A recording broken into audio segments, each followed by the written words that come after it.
আসসালামু আলাইকুম। Cake story by তামান্না থেকে আমি তামান্না বলছি। নতুন আরেকটা ভিডিও নিয়ে চলে আসলাম আপনাদের সাথে শেয়ার করার জন্য। কে কোথা থেকে দেখছেন ভিডিওটা জানাবেন।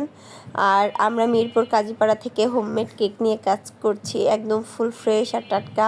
আপনারা অর্ডার দিলে আমরা সেগুলো বানিয়ে রেডি করে ডেলিভারি দিয়ে থাকি। আপনারা যারা আমাদের কাছ থেকে হোমমেড কেক নিতে চাচ্ছেন, যে কোনো প্রোগ্রামের জন্য, জন্মদিন, অ্যানিভার্সারি, এনি টাইপ অফ প্রোগ্রামের জন্য যারা কেক নিতে চাচ্ছেন, খেতে চাচ্ছেন, আমাদের কাছ থেকে অর্ডার করে নিতে পারেন। আমরা কাস্টমাইজ কেকেরও অর্ডার নিয়ে থাকি। তো এখন আসি আমাদের কেক নিয়ে কথা বলতে, যেটা ভিডিও আপনারা দেখছেন। এটাও ছিল একটা কাস্টমাইজ কেক। এটা 1/2 পাউন্ডের ভিতরে ছিল এবং এই কেকটা আমার জন্য অনেক বেশি চ্যালেঞ্জিং একটা কেক ছিল, যে আমি পারবো কিনা, করতে পারবো কিনা। কারণ এটা 1/2 পাউন্ডের ভিতরে চকলেট ফ্লেভারের আর ভিনটেজ টাইপের কেক ছিল, মানে ভিনটেজ কেক করতে হবে। এটা আমার জন্য অনেক বেশি চ্যালেঞ্জিং ছিল, কারণ ভিনটেজ কেকগুলো আপনার একটু হাইট না হইলে হয় না, আসলে ডিজাইন তুলে আনা যায় না, সুন্দর মতো ফিনিশিং আনা যায় না। তো সেখান থেকে আমার জন্য অনেক বেশি চ্যালেঞ্জ ছিল এটা, যে আমি পারবো কিনা। তো আমি বলতে পারেন যে নিজের উপর নিজেই একটু চ্যালেঞ্জ করে দিয়েছি, যে করতে হবে, কেন পারবো না।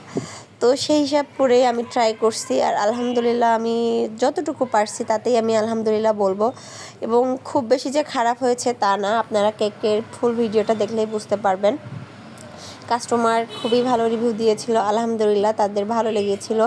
এটা মানে তাদের অ্যানিভার্সারির জন্য নিয়েছিল, এবং কালারটাও আমাকে বলেছিল যে রেড কালার হতে হবে, একদম ডিপ খয়েরি রেড কালার, যেটা আর কি বলতে পারেন মেরুন কালার। তো আমি ভেবেছিলাম যে একবারে মেরুন কালার যদি নিই, তাহলে মানে ডিরেক্ট মেরুন কালারটা যদি করি, তাহলে কেকটা অনেক বেশি তেতো হবে। এবং কাস্টমারকে বলাই ছিল যে অতিরিক্ত ডিপ কালার নেওয়ার কারণে কেকটার টেস্ট একটু ডিফারেন্ট হয়ে যেতে পারে। বাট কাস্টমার আমাকে বলেই দিয়েছিল কেকের টেস্ট একটু ডিফারেন্ট হইলেও সমস্যা নাই, মানে একটু তেতো হইলেও সমস্যা নাই, বাট তার কালার লাগবে মেরুনই। মানে তার থিম ছিল, প্রোগ্রামের থিম ছিল মেরুন কালার।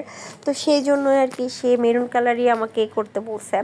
তো যেহেতু অতিরিক্ত ডিপ কালার দিব, খেতে গেলে দেখা যাচ্ছে হাতে মুখে লেগে যাবে, এটাও আমি বলে রেখেছিলাম।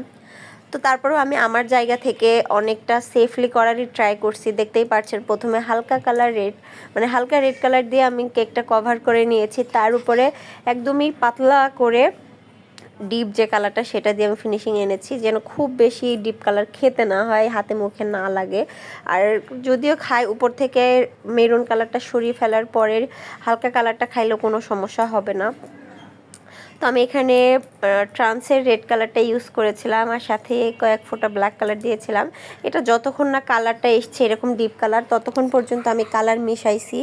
এবং দেখতেই পাচ্ছেন সুন্দর মতো আমি ফিনিশিং আনার ট্রাই করছি। একটা দিক সুবিধা ছিল যে কেকটা ছোট হওয়াতে আমার ফিনিশিং আনতে খুব বেশি হ্যাসেল করতে হয়নি। বাট ওই যে শেপটা লাভ শেপের ছিল, সেই ক্ষেত্রে একটু ঝামেলা হচ্ছিল। তো আমি মাঝখানে হ্যাপি অ্যানিভার্সারি লিখে তারপরে আমি হচ্ছে চারি বর্ডারের যে ডিজাইনগুলো ছিল সেগুলো দিয়েছিলাম। এখানে আমার একটা ভুল হয়েছে, সেটা হচ্ছে আমি যদি এই স্টার নজেলটা বড়টা না দিয়ে ছোটটা দিয়ে বর্ডারগুলো করতাম, মানে মাঝারি যেটা আর কি, যে নিচে যেটা করছি, এইটা যদি আমি উপরেরটাতে দিয়ে করতাম, আমার মনে হয় একটু ভালো হইতো। এটা আমার ভুল হয়েছে। তো উপরে আর নিচে আমি বর্ডারটা করে দেওয়ার পরে এখন আমি মাছ বরাবর যে জায়গাটা ফাঁকা আছে, সেখানে আর কি যে লেখার নজেলটা থাকে, সেই নজেল দিয়ে সুন্দর করে আমি, এই যে আপনারা দেখতেই পাচ্ছেন যে আমি আসলে এটা এক্সপ্লেন করব কি করে, দেখেন তাহলেই বুঝতে পারবেন। প্রথমে একটা লেয়ার দিয়ে নিয়েছি, একটা করে দাগ, পরে আমি সেকেন্ড আরেকটা করে দাগ দিয়েছি। দেওয়ার পরে হচ্ছে আমি স্টার নজেল দিয়ে আবার মাছ বরাবর ওখানে দিয়ে দিব। দেখতে পাচ্ছেন এই যে স্টার নজেল দিয়ে আমি আবার দিয়ে নিচ্ছি এইভাবে। তো এবার আমি লেখাটা লিখে নিচ্ছি সুন্দর করে, চকলেট গানাশ দিয়ে লিখছি। যে কাস্টমার আমাকে বলেই দিয়েছিল যে ব্ল্যাক কালার দিয়ে লিখতে হবে, মানে ব্ল্যাক অ্যান্ড মেরুন কালার ছিল তার থিম। তো ভিতরে ব্ল্যাক কালার গানাশ দিয়ে আমি সুন্দর করে হচ্ছে হ্যাপি অ্যানিভার্সারি লিখে দিচ্ছি। আর কেকটা যেহেতু ছোট ছিল, এখানে আরেকটা মেসেজ লিখতে হতো, বাট এটা তো আমি ভিতরে লিখতে পারবো না, যার কারণে বোর্ডের উপরেই লিখে দিয়েছিলাম। কাস্টমারকে আমি বলেই দিয়েছিলাম যে বোর্ডের উপরে লিখতে হবে, কারণ এত ছোট কেকের ভিতরে আসলে কোনো মেসেজ লেখা পসিবল না।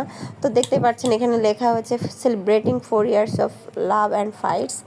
এটা আমি অফ ক্যামেরাতে করে নিয়েছিলাম। আর নিচে একটু ভাবলাম যে স্টার নজল দিয়ে আরেকটা বর্ডার দিয়ে নিই। আর আপনাদের কাছে মনে হতে পারে যে খুব বেশি ডিজাইন হয়ে গিয়েছে, এত ডিজাইন ভালো লাগছে না, বাট ভিনটেজ কেকগুলোতে আসলে একটু বেশি ডিজাইন হয়। আর কাস্টমার আমাকে যে পিকচারটা দিয়েছিল সেটাতে এইভাবে ডিজাইনটা করা ছিল। তো এটাই ছিল আমার ভিডিওটা, দেখতেই পাচ্ছেন কেমন লাগলো জানাবেন। আর আমার হাতটাও দেখেন আপনারা কি পরিমাণ কালার চলে এসছে আমার হাতে। আপনাদের কাছে যদি ভিডিওটা ভালো লেগে থাকে তাহলে অবশ্যই আমাকে কমেন্টস করে জানাবেন যে কেমন লেগেছে আর কে কোথা থেকে দেখছেন। আর কেক অর্ডার করতে চাইলে অবশ্যই আপনাদের যেদিন কেক লাগবে তার 1 থেকে 2 দিন আগে আমাদেরকে জানাবেন। আমি কেকের ওয়েটটাও আপনাদেরকে দেখিয়ে দিচ্ছি, আপনারা একটু দেখে নিন। কেকের হাফ পাউন্ড কেকের ওয়েট মেনলি 250 গ্রাম মতো হয়ে থাকে, বাট আমার এখানে 333 গ্রাম হয়েছে। এবং আমি বউ দিয়ে নিচ্ছি লাস্টে, কারণ কাস্টমার আমাকে বলেছিল অবশ্যই বউ দিতে হবে। তো এটাই ছিল আজকের ভিডিওটা। আল্লাহ হাফেজ।